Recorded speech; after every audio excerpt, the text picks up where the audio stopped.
As a person who is justice impacted and systems impacted, formerly incarcerated, I would say that my perspective originally was that there is no hope.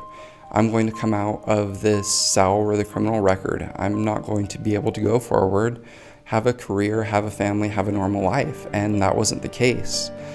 I have been successful in finding employment. I have been successful in getting into college and really pushing that educational barrier forward, where I'm achieving these levels of academic success that I'm not just excited about for myself, but to show others that, if I can do this, you can too. And Project Rebound here at Fresno State has really helped me understand that there is this hope for people who are formerly incarcerated, and there are these opportunities to go forward. Hi, my name is Hensley, and I am double majoring in philosophy, pre-law, and political science. Unfortunately, I did have a lot of experiences in my life that were unfavorable. I come from a background of poverty and substance abuse in my family, and by the time I was 17 years old, I had realized that I was part of the LGBTQIA+ community, and I knew that didn't align with a lot of the values of my family and their beliefs. And so I started to act out. At 17, I was arrested, taken to juvenile hall, incarcerated, and I eventually spent almost 6 years in a California state prison. Upon my release, I did everything I could to really push forward and to get on my feet and to get here to Fresno State. And that's where I am now. It now gives me great pleasure to announce this year's College of Arts and Humanities undergraduate Dean's Medalist, Stephen Hensley.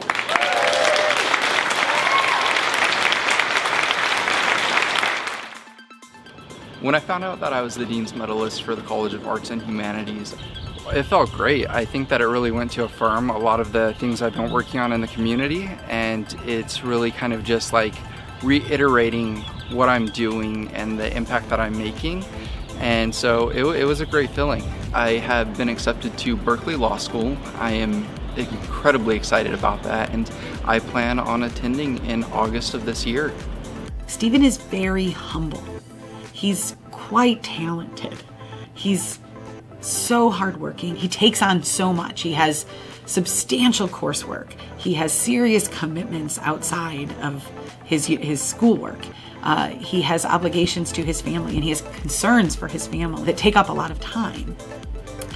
And he does it all. And he does it all by continuously also thanking the people around him. The nonprofit organization that I helped co-found is called Youngsters for Change, and we are helping various youth from ages, I believe, 8 to 25, and we're helping them accomplish their reentry goals. We're offering them mentoring services, we're connecting them to employment and educational opportunities, and we're also going out into these communities that are defined as rural communities and are typically underserved when a lot of the programs are focused in the city, and we're offering our services there.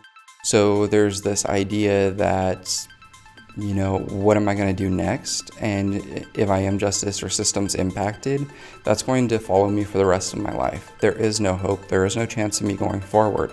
When that's not the case, there are so many programs and so many opportunities for everyone, including those who are justice impacted and formerly incarcerated. And the amount of support that there is in the community right now is unbelievable. Whatever obstacle you faced in the past or whatever hopelessness that you feel now, there are these opportunities that you can go forward, and there is more hope than we could possibly express in this conversation. I've helped formerly incarcerated people apply for college, find employment, get into amazing programs. My father, I helped him after a long battle with substance use get into a program. He's been there for 1.5 years. It's the longest he's been out of prison, and it's the longest he's been clean. And so I would say my biggest accomplishment isn't necessarily what I've done, but in helping others really go forward and see that hope that there is out there.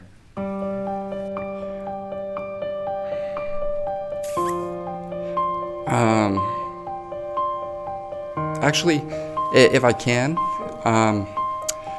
about 2 months ago,